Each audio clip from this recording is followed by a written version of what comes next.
Bonjour, dans cette vidéo, je continue à répondre à la question « Qu'entend-on par thérapie existentielle ?» en abordant la question de l'absence de sens et de la psychothérapie. Voici la carte mentale en question, carte que j'ai construite à partir de l'ouvrage de Irvin Yalom intitulé « Thérapie existentielle » et publié en 1980, ouvrage dans lequel il présente une psychothérapie fondée sur les enjeux existentiels.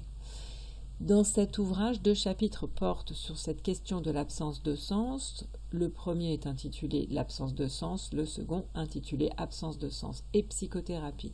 Nous avons parcouru le premier chapitre dans la vidéo précédente.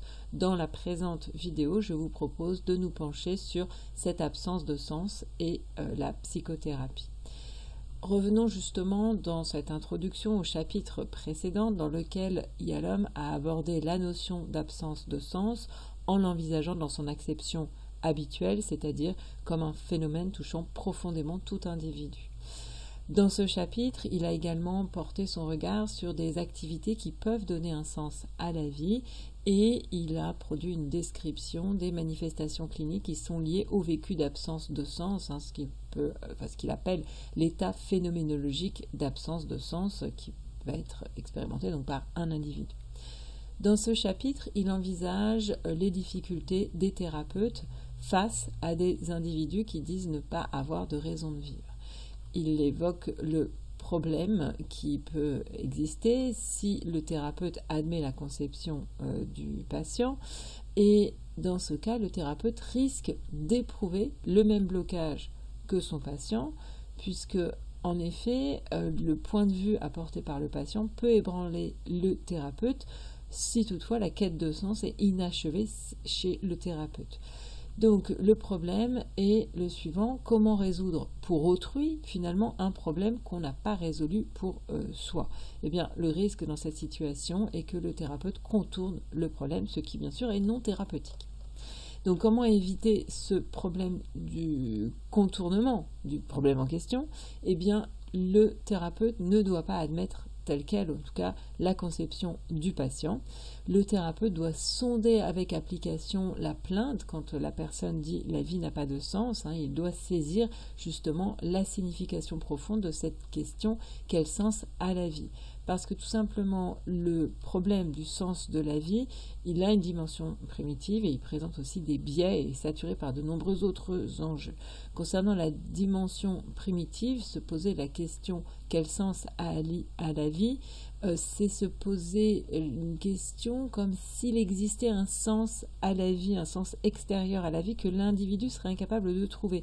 Or, cela entre en contradiction avec les conceptions avancées dans le chapitre précédent, dans la vidéo précédente finalement, qui est que l'individu est un sujet pourvoyeur de sens et qu'il n'y a rien en dehors de l'individu, pas de dessein préexistant, ce qui est de toute façon impossible puisque c'est chaque individu qui constitue justement son dehors.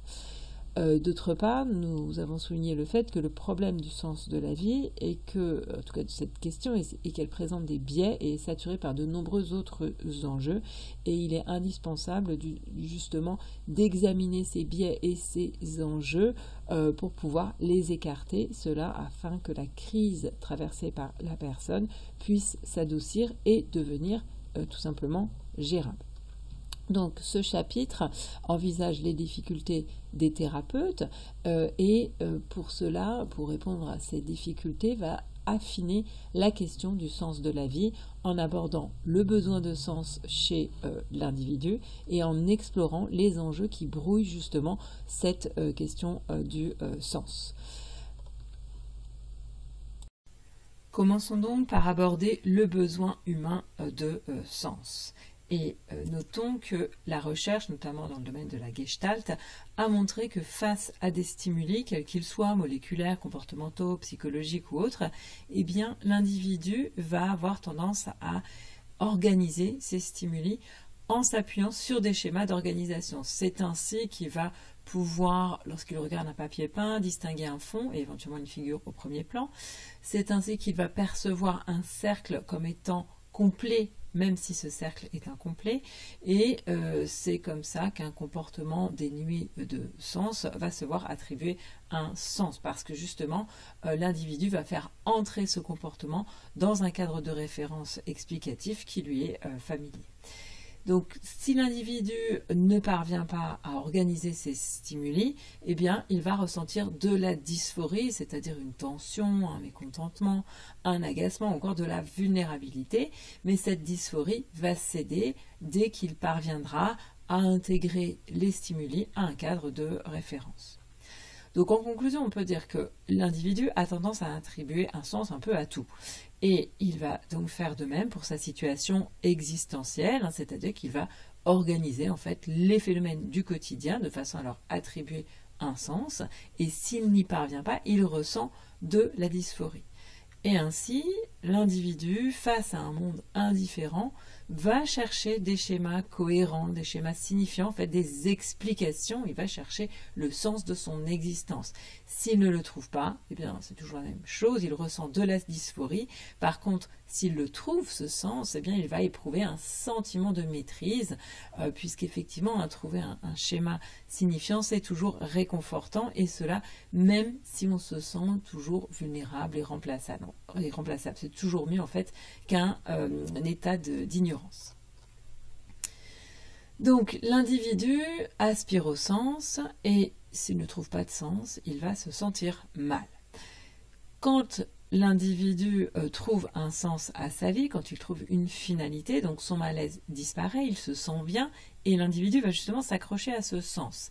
Mais lorsque l'individu trouve un sens à sa vie, son malaise peut toutefois réapparaître s'il se souvient qu'il a lui-même forgé ce sens. Et de ce point de vue, il est clair que l'on peut dire qu'il est plus apaisant de croire qu'un sens existe en dehors de nous, et qu'on s'est contenté de découvrir ce sens. Et revenons justement sur Frankl. En fait, pour Frankl, forger soi-même le sens de sa vie équivalait à grimper à une corde de fakir, donc une corde lancée en l'air qui ne s'accroche à rien. Et pour Frankl, le sens, qui n'est pas d'emblée donné, le sens doit être découvert et ne doit pas être inventé. Autrement dit, Frankl s'oppose à la pensée de Sartre, puisque pour Sartre, justement, un des fardeaux de la liberté, c'est de devoir, justement, inventer du sens. Et donc, en cela, Yalom souligne le fait que Frankl a un positionnement religieux, puisque l'hypothèse de Frankl est qu'il existe un Dieu bâtisseur de sens et que chaque individu doit découvrir ce sens et le parachever. Et dans ce cadre, pour Frankl, l'individu doit accepter l'idée qu'il existe un schéma explicatif de la vie, et cela même si l'individu ne peut l'appréhender en totalité, un peu comme l'animal de laboratoire qui ne peut saisir le sens des chercheurs. Donc pour Frankl, l'individu doit accepter l'idée qu'il existe une finalité à sa souffrance.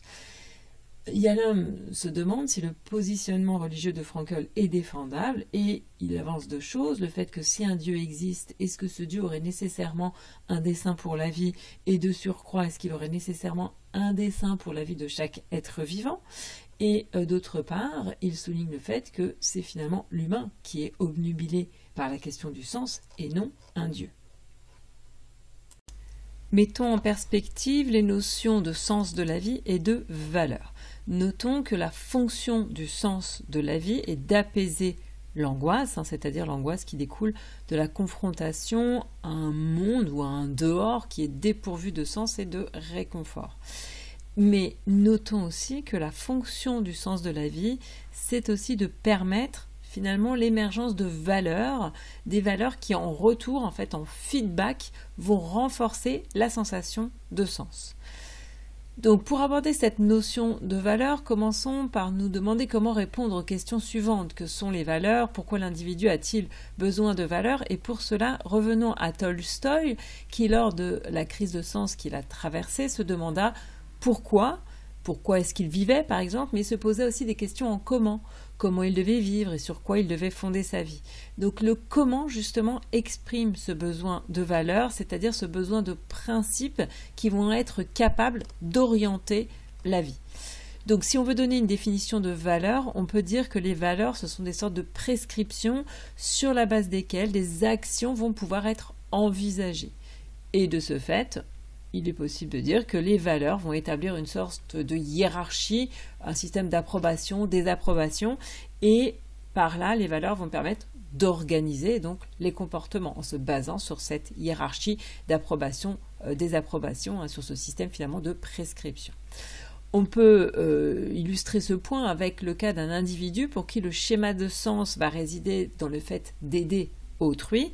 Et bien pour cet individu, ce sera simple de déterminer quels sont les bons comportements, ceux qui seront adoptés, et quels sont les mauvais comportements, ceux qui seront à proscrire. Les décisions pour lui vont de ce fait être assez évidentes à prendre. Remarquons toutefois que l'individu, il se façonne donc à chaque instant, à travers justement les décisions qu'il va prendre, mais néanmoins, l'individu, bien sûr, s'il doit décider la première fois dans sa vie, la première fois il doit décider à partir de rien en fait, mais ensuite il ne décide pas à partir de rien, c'est-à-dire tout au long de sa vie, il va à chaque fois s'appuyer sur les décisions qu'il a pu prendre antérieurement, qui vont servir justement de principes organisateurs, on peut dire de schéma, pour les décisions ultérieures qu'il va prendre. S'il ne s'appuyait pas sur cette expérience passée, eh bien l'individu serait tout simplement submergé par cette angoisse de la prise de décision. Donc, en conclusion, on peut dire que les valeurs, elles permettent à l'individu de se construire un cadre d'action personnel. Notons qu'à côté de ça, les valeurs, elles vont aussi permettre à l'individu d'exister au sein d'un groupe, tout simplement parce qu'elles vont conférer de la prévisibilité à la vie sociale. En effet, si on considère une culture donnée, au sein de cette culture, les individus vont globalement, on va dire, avoir des points de vue semblables sur ce qui est, et de ce fait, ils vont façonner un système de croyances qui va être partagé, qui va être commun par rapport à ce qui doit être fait. C'est en cela qu'on peut dire que les normes sociales, d'une certaine façon, elles naissent des schémas de sens qui sont consensuels dans un groupe. Et donc, au sein de cette culture, les individus vont du coup produire les comportements qui sont dictés par ce système de croyance qui est partagé. De ce fait, ils se comportent de façon attendue, c'est-à-dire de façon prévisible, puisque ce système de croyance qui est partagé, il ne fait pas que prescrire un comportement, il ne se contente pas de dire à l'individu ce qu'il doit faire, mais il va permettre de prédire les comportements, puisque en somme, il dit ce que l'individu va effectivement faire. Donc pour conclure sur ces valeurs, on peut dire qu'elles permettent à l'individu à la fois de se construire un cadre d'action personnel, mais également d'exister au sein d'un groupe. Mettons à présent en perspective l'enjeu de sens de la vie avec les autres enjeux ultimes. Concernant cette quête du sens de la vie, nous avons finalement dit qu'elle s'explique par le besoin d'élaborer un système de valeurs sur lequel s'appuyer pour savoir finalement quels comportements, c'est-à-dire quelles actions produire. Ce serait là la raison qu'on peut qualifier de pure de la quête de sens. Cependant, notons que cette quête du sens de la vie, elle est brouillée par d'autres enjeux. Évoquons tout d'abord l'enjeu de mort et citons dans ce cadre Tolstoï, mais c'est le cas aussi de beaucoup d'autres, pour ne pas dire tout un chacun, Tolstoï qui disait « Est-il dans ma vie un sens qui ne soit détruit par l'inévitable mort qui m'attend ? N'est-il pas absurde de travailler à quelque chose qui, quels que soient tes efforts, ne sera jamais achevé ?» Alors ces questions, elles ne relèvent évidemment pas strictement du sens et elles renvoient à la dimension transitoire de la vie et à l'idée finalement de laisser quelque chose de durable, de laisser une trace, quelque chose qui transcenderait la mort, et donc il y a là des enjeux de métasens. Et Tolstoï finalement déplorait le fait de ne pas avoir trouvé de sens capable de détruire la mort. Il existe donc une interdépendance entre l'enjeu de sens et l'enjeu de mort. Mais cependant, le sens et la mort, ces deux enjeux ne se confondent pas. En fait, la mort ne fait qu'ajouter une dimension au sens. On peut d'ailleurs remarquer que si nous étions éternels, eh bien nous nous poserions tout de même cette question du sens. Donc il se trouve que nous ne sommes pas éternel et nous pouvons nous demander quel impact la mort a sur le sens, puisque finalement les expériences que nous stockons en mémoire finissent par disparaître. Une expérience, elle ne s'inscrit que dans le temps, et une fois terminée, eh bien l'expérience appartient au passé. Donc la question qui se pose est, le passé disparaît-il? La mémoire est-elle irréelle? Eh bien pour Schopenhauer, les choses qui ont été existent aussi peu que si elles n'avaient jamais été. Pour Frankl, eh bien le passé est réel et permanent et l'individu qui s'inscrit justement dans ce cadre possède, au lieu de possibilités futures, il possède des réalités passées. Mais Yalom dit que qu'on soit sur l'un ou l'autre de ces personnes, en fait, il ne s'agit là que de jugement, de valeur. Il ne s'agit pas là de fait. Donc pour Yalom, dire que rien n'est important sauf ce qui dure éternellement ou ce qui débouche sur autre chose qui durera éternellement, ce n'est pas une vérité objective. Pour Yalom, les expériences s'achèvent et elles ne nécessitent pas d'être justifiées par quelque chose d'extérieur qui nécessiterait à son tour d'être justifié et ainsi de suite. Et il cite dans ce cadre David Hume qui au XVIIIe siècle disait « Il est impossible qu'il y ait un progrès à l'infini et qu'une chose soit toujours la raison pour laquelle une autre est désirée. Il faut qu'une chose soit désirable pour son propre compte et par sa conformité et sa convenance avec les sentiments et les affections humaines. » Donc cette citation est assez intéressante justement pour envisager ces liens entre enjeu de mort et sens. Évoquons aussi que l'enjeu de mort est brouillé par l'enjeu de liberté. En effet, envisager l'existence comme étant le dessein de quelque chose qui serait situé au dehors de nous, c'est finalement un moyen de nier sa liberté et sa responsabilité dans la création de sa vie personnelle. Et c'est du coup un moyen d'éviter l'angoisse liée à l'absence de sens. Et il existe également un lien entre l'enjeu de sens et l'enjeu d'isolement, puisque se lancer dans une quête de sens via l'identification à quelqu'un ou à quelque chose, en faisant partie d'un groupe, d'un mouvement ou d'une cause, eh bien, c'est encore là un moyen d'éviter une angoisse, l'angoisse de l'isolement. Demandons-nous à présent si la question du sens de la vie ne serait pas un artefact culturel. Effectivement, nous avons dit que cette question du sens de la vie, elle est obscurcie d'une part par les autres enjeux existentiels, l'enjeu de mort, la liberté, l'isolement, mais cette question est aussi obscurcie par des biais culturels. Revenons sur le monde contemporain occidental dans lequel ce qui est vu comme donnant du sens à la vie, ce sont des activités comme la réalisation de soi, l'accomplissement, l'aspiration, la création, le fait d'aller dans la bonne direction, c'est-à-dire de s'efforcer, d'accomplir et d'utiliser ses talents de façon constructive. Or, est-ce que ces activités sont un fondement de la motivation humaine ?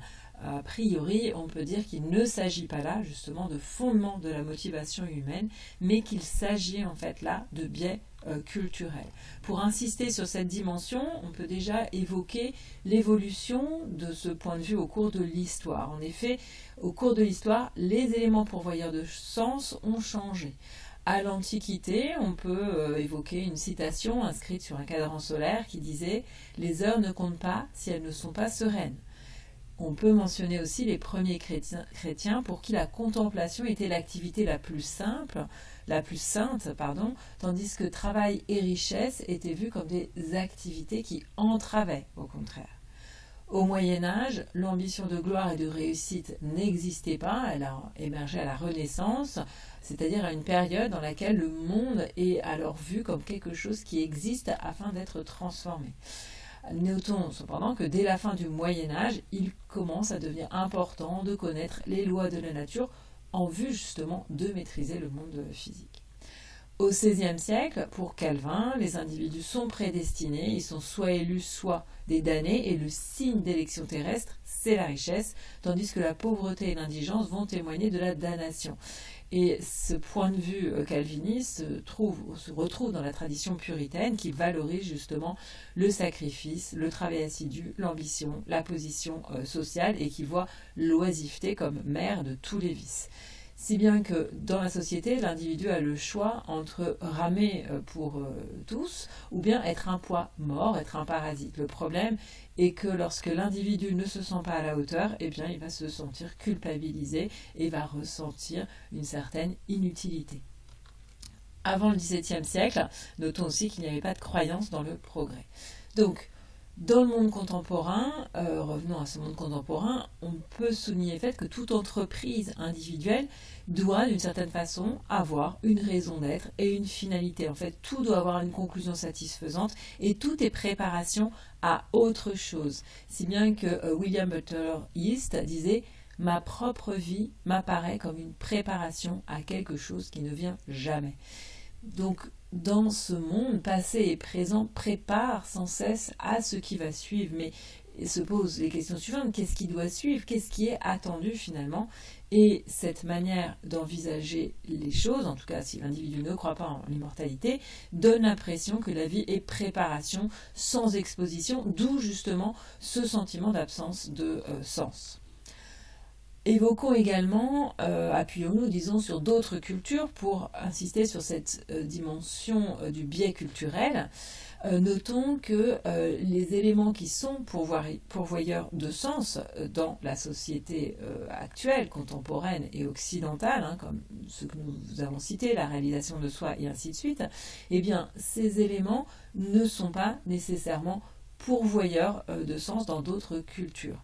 Et dans d'autres cultures, le concept même de sens de la vie n'existe pas.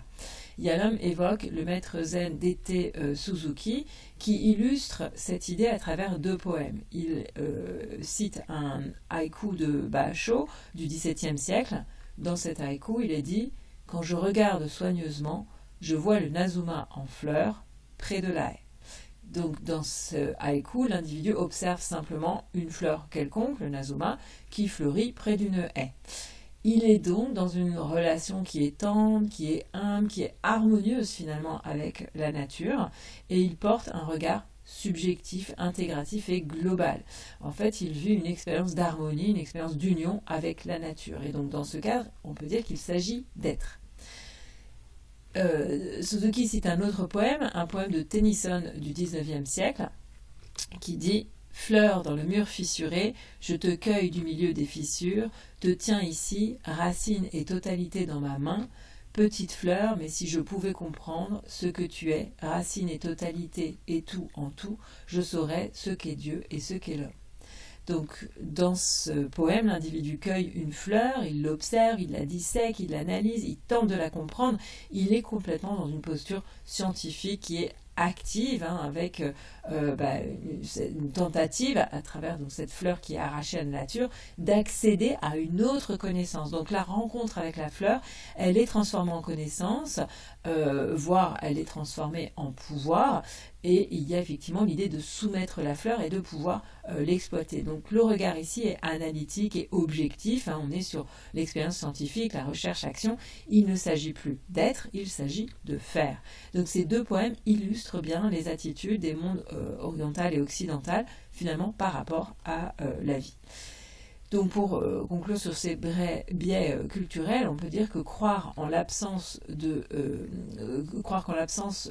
finalité, la vie est inachevée, c'est déjà un fait qui est tragique, et c'est un mythe occidental, c'est un artefact culturel, l'idée que la vie a un sens, l'idée que la vie est un problème à résoudre n'existe pas dans la pensée orientale, et on peut citer, pour terminer sur cette idée, le sage indien Bhagwan Sri Rajneesh qui dit « L'existence n'a pas de but, elle est pur voyage, le voyage de la vie est si merveilleux, pourquoi donc se soucier de sa destination ?» Autrement dit, la vie n'a besoin d'aucune raison pour être. Après avoir exploré le besoin de sens qu'a l'humain, intéressons-nous aux stratégies psychothérapiques. Notons que face à une plainte d'absence de sens, le thérapeute, comme nous l'avons déjà dit, doit amener l'individu à une reformulation, cela dans le but de découvrir les enjeux qui peuvent justement parasiter cette question du sens, parce que ce vécu d'absence de sens, il peut jouer le rôle de ce que Yalom appelle une espèce de doublure, c'est-à-dire la doublure d'un autre enjeu, l'enjeu de mort, l'enjeu de liberté ou d'absence de fondement, ou encore l'enjeu d'isolement. Et il est justement fondamental d'explorer ces autres enjeux. Par ailleurs, cette reformulation est intéressante aussi parce qu'il existe un biais culturel à cette question du sens. En effet, se dire qu'il n'est pas la peine de vivre car la vie n'a pas de finalité claire, c'est un biais culturel, donc c'est une hypothèse culturelle et c'est complètement arbitraire. Donc pour explorer cette plainte d'absence de sens, le thérapeute va pouvoir s'appuyer sur d'autres bases d'intervention, pas uniquement la reformulation, et justement ce sont ces éléments qui vont être explorés dans ce qui suit. Ajoutons une remarque au préalable, à savoir qu'il y a peu d'écrits qui portent sur l'absence de sens. Il existe quelques techniques qui se basent sur l'exhortation, quelques techniques superficielles développées aussi par Frankl. Pourquoi ce peu de techniques? Eh bien parce que l'absence de sens, c'est souvent un enjeu qui est composite, voire un enjeu qui est dérivé. En fait, c'est rarement un enjeu primaire et il est possible que des techniques aient été mises au point dans d'autres contextes. Par ailleurs, cette question de l'absence de sens, c'est un enjeu qui peut être très déroutant et qui défie justement le développement de techniques efficaces. C'est ce qui pourrait du reste expliquer pourquoi les thérapeutes le filtrent de façon à ne garder au final que les éléments auxquels ils peuvent apporter des réponses. Alors ce qui a une dimension tout à fait décourageante, mais en même temps ça offre de nombreuses opportunités de réaliser des recherches cliniques. Donc le but de ce qui suit va être de présenter les réflexions qui ont pu être développées sur l'absence de sens, de manière finalement à donner une sorte de vue d'ensemble qui va permettre aux thérapeutes de développer des pratiques qui soient innovantes et créatives. Concernant ces stratégies psychothérapiques, penchons-nous sur la question du cadre du thérapeute. Le thérapeute qui travaille sur les enjeux ultimes, les enjeux de mort, de liberté ou encore d'isolement, il doit absolument développer sa sensibilité à ces enjeux. C'est ce qui va lui permettre d'être en mesure d'écouter différemment et bien sûr de prendre conscience de l'importance de ces enjeux chez chaque individu. C'est indispensable pour qu'il puisse embrasser la perspective qui va être nécessaire pour travailler justement sur ces enjeux. Et donc pour l'enjeu de sens, eh bien, la démarche va tout simplement être la même. Alors cet enjeu de sens, pour certains individus, n'est pas l'enjeu fondamental parce que pour eux, leur vie est pleine de sens. Par contre, pour d'autres individus, cet enjeu de sens va être un enjeu qui va être omniprésent, qui va être profond. Dans ce cas, le thérapeute doit s'imprégner de cette question du sens. Il doit explorer ce qui constitue la vie de l'individu, quelle est la direction de la vie de l'individu. Par exemple, est-ce que l'individu a des aspirations qui dépassent le cadre de sa vie au jour le jour? Et Yalom fait remarquer qu'une thérapie est rarement efficace si le thérapeute ne parvient pas à aider justement l'individu à envisager sa vie au-delà de l'avoir au jour le jour, en fait au-delà d'un cadre matérialiste qui va être centré sur le prestige, les revendications sexuelles, la sensualité et ainsi de suite. Donc le thérapeute, il va devoir aider l'individu à changer de perspective, c'est-à-dire à changer ce cadre matérialiste, à le dépasser en réalité. Comment peut-il donner cette aide? Eh bien, déjà par sa propre sensibilité à l'enjeu du sens. Si le thérapeute est sensible à cet enjeu de sens, il va être lui-même vecteur de signaux et ces signaux peuvent à leur tour sensibiliser la personne à cet enjeu. Par ailleurs, il peut aussi interroger l'individu sur ses propres systèmes de croyances, et cela de façon aussi bien explicite qu'implicite. Ça va être d'explorer les relations de l'individu, ses objectifs à long terme, ses espoirs, ses centres d'intérêt. Et à ce sujet, Yalom souligne qu'il est toujours fructueux de s'intéresser en profondeur aux efforts justement qui sont faits par l'individu durant sa vie pour s'exprimer sur un plan créatif. En réalité, ce sont vraiment toutes les activités qui sont réalisées par la personne qui vont constituer une partie intégrante de sa vie. Et pour que la personne puisse se connaître, et s'apprécier, pour que tout simplement la personne puisse s'aimer elle-même, la personne doit être en mesure d'identifier toutes les parties qui le constituent et de valoriser toutes ces parties qui le constituent. Et plus le thérapeute connaît l'individu profondément, déjà plus il pourra éprouver de la sollicitude pour lui et plus il sera en mesure de l'aider. Et ces activités d'exploration, elles constituent elles-mêmes une partie intégrante de l'individu. Yalom illustre ce point avec le cas d'un jeune ingénieur qui est très isolé. Il a un emploi dans lequel il travaille seul la journée et il est également seul le soir et le week-end. Il passe absolument tout son temps seul sur son ordinateur. Le thérapeute, donc, dans ses échanges, n'a qu'une envie, ce qu'il appelle un fantasme thérapeutique, qui est de faire disparaître l'ordinateur pour faire entrer des gens dans sa vie. Et il explique, le thérapeute évidemment c'est Yalom, il explique qu'il était très difficile pour lui d'être en lien avec cette personne. Il avait la sensation d'être face à un animal de laboratoire qui était assez peu vivant, qui était plutôt morne. Et en fait, il ne parvenait pas à ressentir de la sollicitude pour lui, d'où le sentiment qu'il avait d'être dans une impasse. Il ne parvenait pas effectivement à l'aider à se dégager de son mode de vie isolé. Et il s'est rendu compte de ça et a décidé de changer son positionnement pour tenter de quitter cette impasse. Et il a commencé en fait à le questionner sur les activités qu'il réalisait sur ordinateur. Dans un premier temps, l'ingénieur a eu du mal à répondre à ces questions parce qu'il éprouvait d'une certaine façon de la honte dans la mesure où, d'une certaine manière, son ordinateur symbolisait son échec dans le fait d'être en lien avec autrui, mais finalement il commença à donner un certain nombre de détails sur ses activités et c'est là que le thérapeute comprit que toutes les activités qu'il menait sur ordinateur correspondaient en réalité à une forme d'expression créative, mais pas que à une activité de sublimation. Et c'est à partir du moment où cet échange se mit en place que la relation entre le thérapeute et l'ingénieur pu s'approfondir, et c'est ce qui amena l'ingénieur à s'ouvrir davantage, à parler de ses secrets, à les partager, et c'est cette ouverture-là qui permet vraiment au thérapeute d'aider l'ingénieur à faire entrer d'autres individus dans sa vie, et cette entrée d'individus se fit non pas pour remplacer son activité créative sur ordinateur, mais au contraire pour partager son activité créative avec autrui. Évoquons une stratégie psychothérapique développée par Frankl et intitulée la déréflexion. Frankl disait « Le bonheur s'ensuit, il ne peut être poursuivi ». Soit, plus nous recherchons le bonheur, et finalement plus nous recherchons l'autosatisfaction, plus il nous échappe, plus nous expérimentons donc un sens autotranscendant et plus nous connaîtrons le bonheur.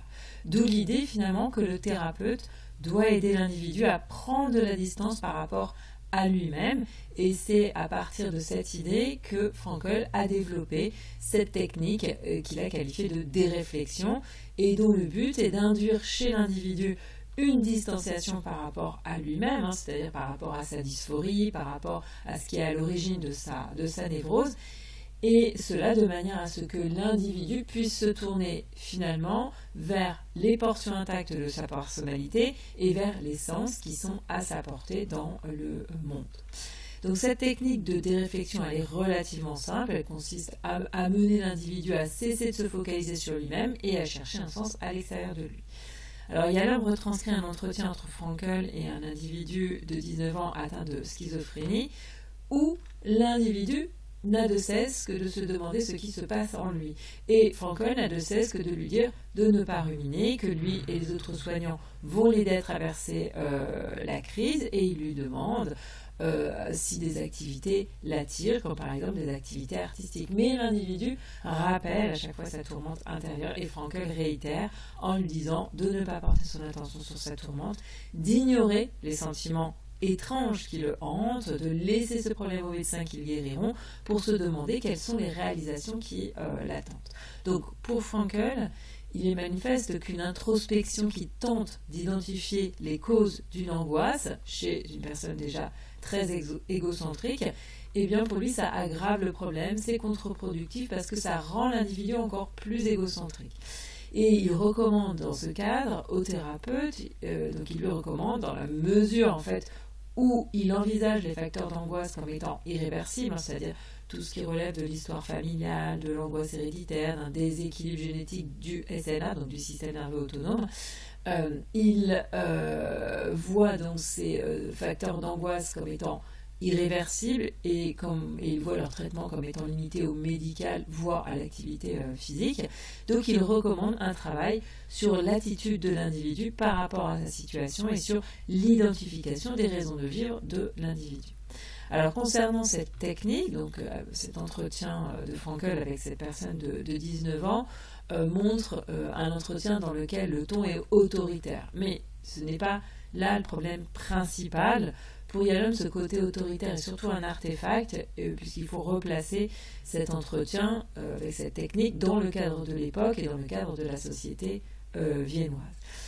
Pour lui, le principal problème, c'est l'appel à l'autorité. Quand il dit « nous, médecins, vous aiderons à traverser cette crise » parce que cela entrave la prise de responsabilité de l'individu et donc ça empêche toute prise de conscience et toute croissance personnelle.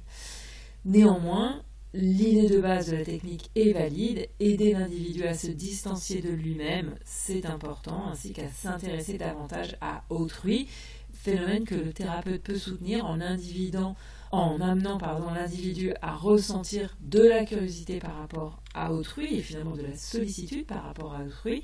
Et le thérapeute peut soutenir cela en proposant à l'individu de participer à un groupe thérapeutique, tout simplement parce que dans un groupe, l'égocentrisme et le narcissisme vont rapidement apparaître au grand jour, avec donc un schéma qui est de prendre sans donner. Et donc dans le cadre d'un groupe, le thérapeute peut demander à l'individu de réfléchir à ce que les autres membres éprouvent dans l'instant, et il peut ainsi aider l'individu à développer son empathie, et il peut aussi confier une mission à un individu très égocentrique, une mission qui va consister à présenter un nouveau membre au groupe et à aider ce nouveau membre à exprimer son problème et sa souffrance. Intéressons-nous maintenant, pour ces stratégies psychothérapiques, à l'identification du sens. Pour Frankl, le thérapeute doit tenter de découvrir, donc cela dans le tumulte des événements plus ou moins tragiques qui sont vécus par l'individu, il doit tenter de découvrir un schéma cohérent, c'est-à-dire une gestalt signifiante, ce qui demande plus ou moins d'ingéniosité. Yalom l'illustre à travers 2 vignettes cliniques entre Frankl et des patients. Dans la première, il s'agit d'un homme qui a perdu son épouse et après 2 ans, son deuil est toujours très douloureux. Dans ce cadre, Frankl le questionne sur le chagrin que son épouse aurait pu éprouver si c'était lui, cet homme, qui était décédé en premier. Et cet homme dit que cela aurait été bien pire pour elle, mais que heureusement, cette douleur a été épargnée à son épouse puisque c'est elle qui est décédée en premier. Et là-dessus, Frankl souligne que c'est finalement parce que lui, cet homme, est resté en vie qu'elle a été épargnée de cette douleur et que c'est donc grâce à lui que sa femme n'a pas traversé cette douleur. Et cela fit sens pour cet homme.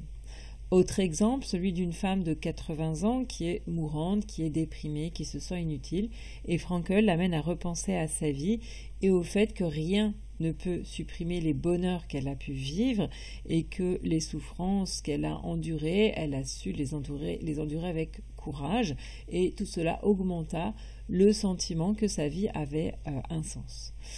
Le sens pour Frankl est particulier à chaque individu, cependant il n'hésite pas à suggérer un sens à l'individu, et les sens suggérés entrent dans 3 catégories: l'accomplissement créatif, l'expérience ou encore l'attitude par rapport à la souffrance.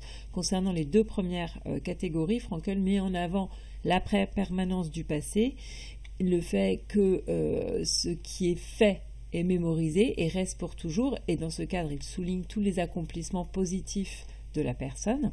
Et concernant l'attitude par rapport à la souffrance, Frankl dit qu'il est toujours possible de trouver un sens aux événements douloureux, et notamment aux éléments douloureux présents par exemple, en adoptant une posture héroïque face au destin, l'attitude que la personne emprunte pouvant servir de modèle à autrui, que ce soit la famille, les amis ou encore d'autres patients hospitalisés. Et ça peut être aussi via l'idée que ces expériences de souffrance sont des expériences voulues par Dieu. Donc le problème de l'approche de Frankl est finalement que le sens, il est donné sur un mode autoritaire à l'individu, ce qui éloigne l'individu de la prise en charge de sa propre autonomie personnelle. Et ce problème se retrouve chez d'autres thérapeutes. Yalom évoque le cas de Carl Gustav Jung, qui donne explicitement à une patiente un schéma de signification, et il évoque aussi le cas de Peter Kostenbaum qui fait de même. Penchons-nous sur cette question du sens et de la programmation. Comme nous l'avons dit, la logothérapie, c'est l'approche thérapeutique développée par Frankl dans le but d'aider les individus à retrouver du sens à leur vie. Dans ce cadre, Frankl a développé 2 techniques principales qui sont la déréflexion dont nous avons parlé et l'intention paradoxale qu'il a développée dès 1938, qui est ce qu'on appelle une technique de prescription de symptômes dans laquelle l'individu va être enjoint à expérimenter ces symptômes, voire à exagérer ces symptômes. Alors cette technique développée par Frankl a précédé les techniques qui ont été développées plus tard par l'école de Palo Alto, notamment autour du paradoxe, et l'efficacité de ces techniques de prescription de symptômes a été démontrée dans des thérapies brèves par plusieurs études. Alors pour Yalom, si cette technique de prescription de symptômes, elle peut aider à se détacher de symptômes, puisque l'individu apprend qu'il peut influencer ses symptômes et donc qu'il peut éventuellement les créer, c'est justement ce qui va l'aider à se détacher de ses symptômes et à s'envisager personnellement de façon dépassionnée, voire de façon humoristique. Donc si cette technique, elle peut être vue comme relevant de la thérapie existentielle, en permettant d'assumer justement la responsabilité de ces symptômes, Yalom souligne que son action dans le cadre de l'enjeu de sens est toutefois obscure. Et pour Yalom, en fait, la logothérapie n'est pas une approche psychothérapeutique cohérente dans la mesure où elle est faite de beaucoup de tentatives improvisées, et il cite le cas de la tentative proposée par proposée par James Crombo, qui a développé donc des séminaires de logothérapie durant 2 semaines pour des personnes présentant un alcoolisme chronique, et donc ce séminaire était constitué de techniques qui tentaient d'améliorer la capacité de l'individu à découvrir un sens à sa vie. Crombo fait l'hypothèse que pour identifier un schéma cohérent dans une vie complexe, il est indispensable de percevoir l'exhaustivité des événements et puis leurs détails. Et c'est ce qui permet ensuite de réorganiser tous ces éléments en un nouveau schéma. Donc il conçoit des séminaires qui vont viser, via des stimulations visuelles, qui consistent à présenter des images aux personnes, qui visent à développer la sensibilité perceptive des individus et à stimuler l'imagination créatrice des individus. Pour développer la sensibilité, il demande aux personnes de mémoriser un maximum de détails dans les images, et pour stimuler l'imagination créatrice, il propose aux personnes de s'imaginer dans l'image et puis d'exprimer ensuite un souhait qui va être fondé sur une expérience du passé. Il fait passer un test à ces personnes, un test PIL qui mesure l'intérêt existentiel. Il le fait passer avant et après le séminaire et il note une augmentation du score.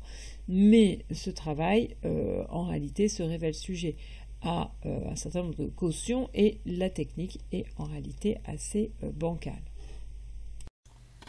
Concernant les stratégies psychothérapiques, penchons-nous à présent sur l'engagement qui est la principale réponse thérapeutique à l'absence de sens.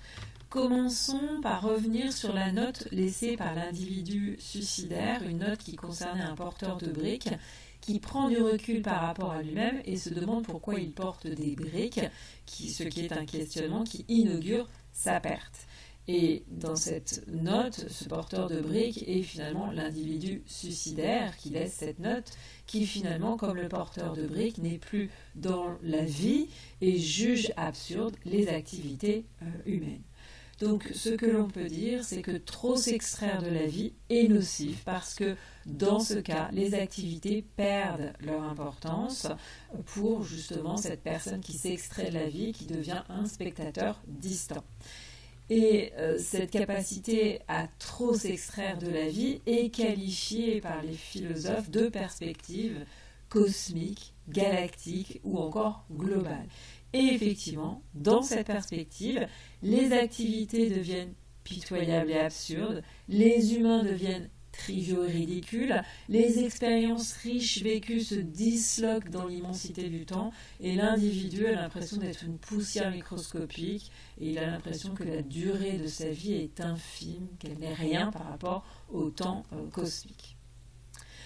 Alors cette perspective galactique, elle est un problème pour les thérapeutes et notamment du fait qu'elle contient un paradoxe, puisqu'en effet, cette capacité à prendre une perspective plus large, d'une part, elle est une aptitude des plus prisées de l'humain, puisque cette aptitude à prendre conscience de soi, donc cette aptitude à prendre de la distance par rapport à soi, eh bien, c'est une aptitude qui fait de l'humain un humain et qui donne aussi plus d'objectivité à l'observateur. Mais d'autre part, cette capacité à prendre une perspective plus large, en fait, de par sa logique implacable, eh bien, elle vide la vie de toute sa vitalité, elle décourage et elle peut mettre la vie en péril. Alors, cette perspective galactique se retrouve dans la tradition du pessimisme en philosophie. On peut à ce sujet citer Schopenhauer au XIXe siècle, qui via justement la prise de distance par rapport à la temporalité, a conclu qu'il n'existe finalement aucun sens à lutter pour quoi que ce soit, parce que quel que soit l'objectif, et bien avec cette perspective, tout disparaît. Par exemple, si l'objectif est le bonheur, eh bien le bonheur n'est que soit du passé disparu à jamais, soit un fantôme non encore advenu du futur. Et Schopenhauer le formule ainsi, il dit « Tout être dans le monde, homme ou animal, travaille de toutes ses forces en faisant tous ses efforts du matin au soir à sa seule survie, et cette survie n'est pas digne qu'on se donne cette peine. En outre, elle doit prendre fin au bout d'un temps. L'entreprise ne couvre pas les faits. » Que faire donc dans cette situation? Autrement dit, le thérapeute peut-il contrebalancer la nocivité de la perspective cosmique? Alors, il peut être noté que cette perspective cosmique, elle ne conduit pas nécessairement aux conclusions de Schopenhauer. Le premier argument que l'on peut avancer est qu'il existe des incohérences logiques. En effet, si rien n'est important, le fait que rien ne soit important ne devrait pas être important. Le point de vue à ce sujet de Thomas Nagel est le suivant, qu'il expose dans Mortal Questions en 1979. Le fait justement que la perspective galactique rende le monde absurde n'est pas une catastrophe pour lui. Il n'y a pas lieu de dramatiser parce que tout simplement cette capacité à prendre cette perspective, c'est une aptitude humaine précieuse et elle ne devient angoissante que si l'on décide qu'elle est angoissante. Et lui donner autant d'importance trahit en fait un échec qui est l'échec à apprécier l'insignifiance cosmique de la situation. Donc sa conclusion est que apprécier correctement la capacité à prendre cette perspective, en sachant que c'est justement une aptitude humaine précieuse, eh bien c'est ce qui nous permet de nous amener à retourner à notre absurde vie avec ironie plutôt qu'avec désespoir. Le deuxième argument est le suivant, est que les thérapeutes doivent se rendre compte que si l'individu est en proie au désespoir face à cette perspective, c'est que cela a une importance réelle pour lui. Et Schopenhauer lui-même, qui conclut que rien ne compte et que rien ne mérite qu'on se donne de la peine, eh bien, Schopenhauer lui-même accordait du prix à certaines choses, tout simplement. Il lui importait de faire de la philosophie plutôt que de se suicider. Donc, concernant cette remarque sur l'homme qui laisse sa note avec la métaphore du porteur de briques, eh bien, pour cet homme qui a mis fin à ses jours, des choses comptaient, comme le fait de tenter de saisir la condition humaine et de communiquer ses conclusions à autrui. Et à ce sujet, il y a l'homme qui dit que s'il avait pu le rencontrer, il aurait tenté de lui faire prendre conscience de cette dimension de lui-même, afin de le désengager de ses idées suicidaires. Le troisième argument vient de Kent Bach. Donc pour lui, la perspective galactique, elle rend les choses vaines, mais seulement quand l'individu est dans cette perspective. En effet, quand l'individu est dans cette perspective, ce qui n'est présent que momentanément, puisque c'est un état expérientiel transitoire, donc ce n'est que momentanément, ce n'est que transitoirement que l'individu va être envahi par l'idée que le passé, le présent et le futur sont vains. Donc, c'est finalement quand l'individu est dans cette perspective qu'il en appelle au sens, et le sens est alors ce dont les choses ont besoin pour compter, mais seulement à ce moment, au moment où l'individu est dans cette perspective. Or, il se trouve que l'individu n'est pas en permanence dans cette perspective. En fait, le plus souvent, l'individu n'est pas dans la perspective galactique et les choses comptent.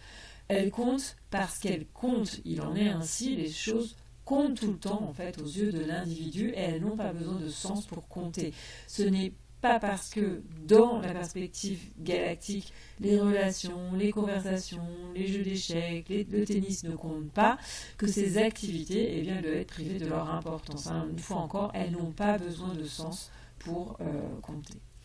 Alors le point de vue de Bach a des implications thérapeutiques, puisqu'effectivement le thérapeute il se doit d'aider l'individu à saisir la chose suivante, à savoir que ces doutes, qui sont liés à son nouveau point de vue, ne vident pas la réalité de son importance antérieure. Et Yalom évoque le cas de 3 individus qui ont adopté justement un nouveau point de vue, donc un nouveau schéma de signification, qui d'abord a l'air moins bien, puis a l'air mieux, quand elles firent le constat qu'un nouveau schéma de signification, donc le fait d'être dans un profond état de doute ou d'adopter justement cette perspective galactique, eh bien cela n'annule pas ce qui a eu du sens à certains moments de la vie passée. Il évoque le cas d'une femme qui a perdu la foi après avoir été nonne pendant 25 ans et qui est déprimée par la croyance d'avoir vécu dans le mensonge et qui alla mieux quand elle prit conscience que son absence de foi actuelle n'annulait pas la foi ressentie dans son passé, ni le bien qu'elle avait pu faire, même si ce bien était motivé par sa foi. Autre cas, celui d'une femme de 60 ans atteinte de cancer, qui écrivit de la poésie à 25 ans et qui eut une vie d'agricultrice, qui a élevé ses enfants et qui était déprimée par le constat que sa vie ne s'était pas accordée avec son talent de poétesse. Mais elle alla mieux quand elle prit conscience du fait que sa vie passée avait été très importante pour elle à l'époque et que son sens poétique s'était finalement élaboré alors qu'elle avait élevé ses enfants, alors qu'elle avait cultivé la terre dans le respect du cycle de la nature, et sa poésie était finalement le fruit des expériences uniques de sa vie entière. Et enfin, dernier exemple, celui d'une femme en train de divorcer et lancée dans un divorce compliqué après 20 ans de mariage, laquelle s'effondra quand son mari lui dit de ne jamais l'avoir aimée, mais qui alla mieux quand elle prit conscience que si elle n'aimait plus son époux, elle l'avait aimé, elle avait passé beaucoup de bonnes années avec lui, et que si lui avait vécu avec elle sans l'aimer, eh bien c'était la tragédie de son époux et non la sienne. Centrons-nous donc sur l'engagement dans la vie. En effet, face à l'absence de sens, les arguments avancés, c'est-à-dire les réfutations philosophiques, elles sont intéressantes pour la psychothérapie, mais elles manquent en fait de force. Et David Hume ouvre la voie à une approche plus puissante, en fait, après une période de doute, une période qu'il qualifie de mélancolie philosophique, liée justement à l'adoption d'une perspective galactique, eh bien, il trouve un antidote à l'absence de sens éprouvée via cette perspective galactique. L'antidote fut pour lui l'engagement, lequel engagement est aussi préconisé par Camus, Sartre ou encore Tolstoï. L'engagement est effectivement l'outil le plus puissant du thérapeute face à l'absence de sens. Alors commençons par une remarque sur le paradoxe hédoniste, dans lequel plus l'individu s'implique dans la recherche du plaisir et plus le plaisir lui échappe. Alors Frankl voyait le plaisir comme un élément dérivant du sens et donc pour lui, l'individu se devait de se concentrer sur la découverte du sens. Or, pour Yalom, la recherche du sens rencontre le même paradoxe. Plus l'individu cherche du sens à un niveau rationnel et moins il trouve ce sens. En fait, les questions sur le sens, elles tiennent tête aux réponses qui peuvent être données. Donc cette recherche du sens, pour Yalom, elle ne peut se faire que de façon indirecte. En fait, le sentiment que sa vie a un sens va dériver de l'engagement. Et même si l'engagement ne réfute pas au niveau logique les questions qui émanent de la perspective galactique, eh bien l'engagement a l'intérêt de minorer justement l'importance de ces questions. Wittgenstein disait « La solution du problème de la vie se remarque à la disparition du problème, justement. » Alors, l'engagement, on peut donc dire que c'est la réponse thérapeutique à l'absence de sens, et cela quelle que soit l'origine de cette absence de sens. L'engagement dans une activité va effectivement détoxiquer la perspective galactique et va décupler les capacités de l'individu à organiser les événements de sa vie en un schéma qui est cohérent. Alors, parmi des exemples d'activités d'engagement, on peut évoquer le fait de se sentir chez soi dans le monde, de s'intéresser à autrui, à des idées, à des projets, de chercher, de créer, de construire, et ainsi de suite. En fait, tous ces engagements sont gratifiants en eux-mêmes et gratifiants aussi par le fait qu'ils diminuent la dysphorie qui est justement ressentie quand on adopte une perspective galactique, c'est-à-dire cette dysphorie qui est liée à la prise de conscience des faits bruts ou encore de l'absence de cohérence entre ces faits. Donc l'engagement est l'objectif du thérapeute, mais le thérapeute ne doit nullement chercher à créer cet engagement ou encore à l'inoculer à l'individu, et de toute façon, il n'a pas la faculté de le faire. En fait, le thérapeute, il doit aider l'individu à lever les obstacles qui bloquent l'engagement de l'individu. Tout simplement parce que le désir de s'engager dans la vie existe chez tout à chacun. Et donc, pour aider l'individu à lever ces obstacles, eh bien, le thérapeute, il peut aider la personne à explorer, par exemple, ce qui l'empêche d'aimer autrui, de tirer satisfaction des relations autrui, de nouer des relations, ce qui l'empêche de tirer satisfaction de sa vie professionnelle, de trouver un travail en accord avec ses aptitudes, ou encore ce qui l'amène à torpiller ses relations, à abandonner ses aspirations, qu'elles soient créatives, autotranscendantes, religieuses, et ainsi de suite. Donc, de façon à lever ces obstacles qui bloquent l'engagement, le thérapeute va même s'utiliser lui-même comme outil. En fait, le thérapeute est lui-même son outil le plus important de par sa façon de s'engager auprès de l'individu. Cet engagement va être présent dans les liens personnels et profonds et authentique qu'il noue avec l'individu, et aussi cet engagement va être présent dans l'importance que le thérapeute va donner justement à sa mission professionnelle, dans le fait d'aider de façon créative autrui, et par l'importance qu'il donne à la croissance d'autrui. Donc cet engagement du thérapeute auprès de l'individu va pouvoir guider l'individu dans son engagement envers autrui, et le thérapeute peut en ça constituer un modèle, en tout cas au moins un exemple d'engagement auquel l'individu peut éventuellement s'identifier. Pour résumer, nous pouvons dire que face à l'absence de sens, le premier travail du thérapeute va être d'analyser, d'affiner l'enjeu, parce que des problématiques connexes se greffent souvent à l'enjeu de sens. Il peut s'agir des autres enjeux ultimes, la mort, la liberté, l'isolement. Il peut s'agir aussi d'artefacts culturels, donc ce sont vraiment des éléments à prendre en compte et à travailler. Le deuxième travail du thérapeute, en tout cas quand l'absence de sens a pour origine une perspective galactique, eh bien, va consister en une approche indirecte du sens par le biais de l'engagement qui va justement débarrasser la perspective galactique d'une partie de sa substance. Donc en conclusion, l'approche thérapeutique de l'absence de sens diffère des approches thérapeutiques des autres enjeux. En effet, pour les enjeux de mort, de liberté ou d'isolement, l'approche va être directe. Par contre, pour l'enjeu de sens, l'approche va être indirecte. Le thérapeute va aider l'individu finalement à regarder ailleurs, c'est-à-dire plutôt à s'immerger dans l'engagement et non pas à s'enliser dans l'absence de sens. Et il y a l'homme cite Bouddha, pour qui l'individu doit s'immerger dans le fleuve de la vie et laisser la question être emportée par le courant. Terminons ces vidéos sur la thérapie existentielle avec cet épilogue dans lequel nous pouvons dire que la thérapie existentielle est donc une approche dynamique qui s'intéresse aux enjeux inhérents à l'existence humaine. En effet, chaque individu aspire à durer, mais doit se confronter à la mort. Chaque individu aspire à l'appui, mais doit se confronter à l'absence de socle, à la liberté. Chaque individu aspire au sentiment d'appartenance, mais doit se confronter à l'isolement.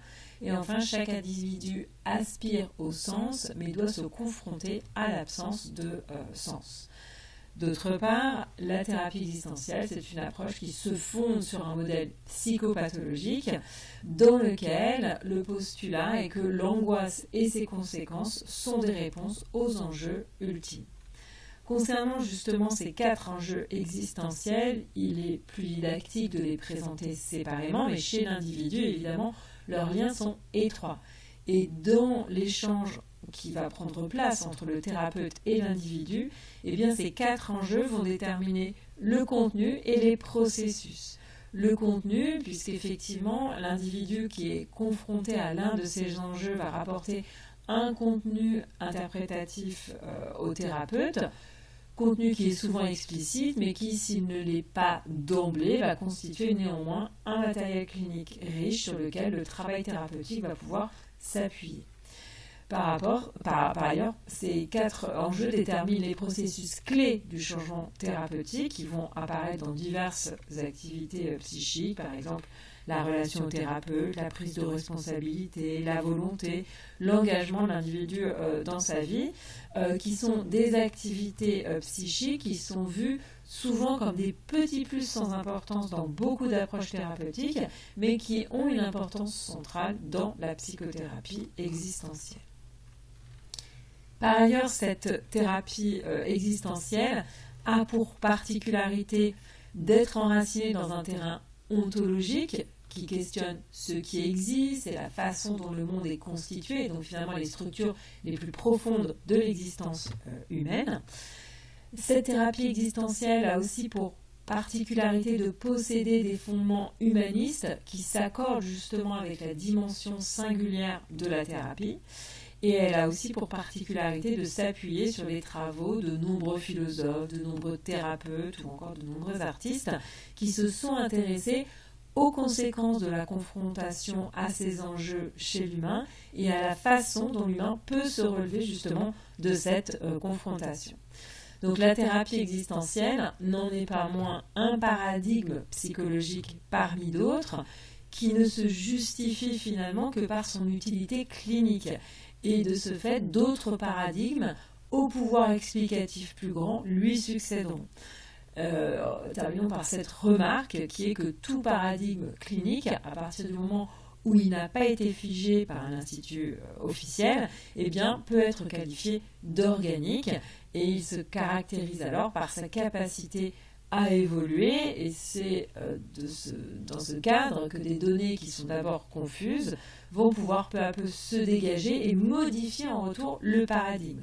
Donc ce paradigme existentiel peut être qualifié de paradigme organique. Yalom le considère effectivement comme une formulation jeune qui est basée sur des observations cliniques qui sont limités par rapport à leur source, à leur nombre ou encore à leur portée, mais en tout cas, c'est un paradigme organique qu'il espère être utile aux cliniciens dans la forme qu'il présente et qu'il espère voir évoluer en s'enrichissant des échanges qu'il suscitera. Avec cette vidéo, nous terminons l'exploration de l'ouvrage de Irvin Yalom intitulé Psychothérapie existentielle.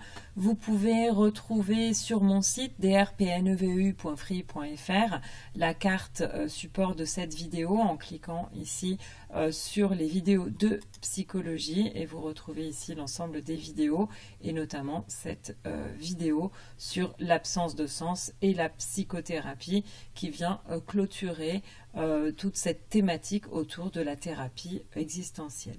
Je vous dis donc à bientôt dans une prochaine vidéo.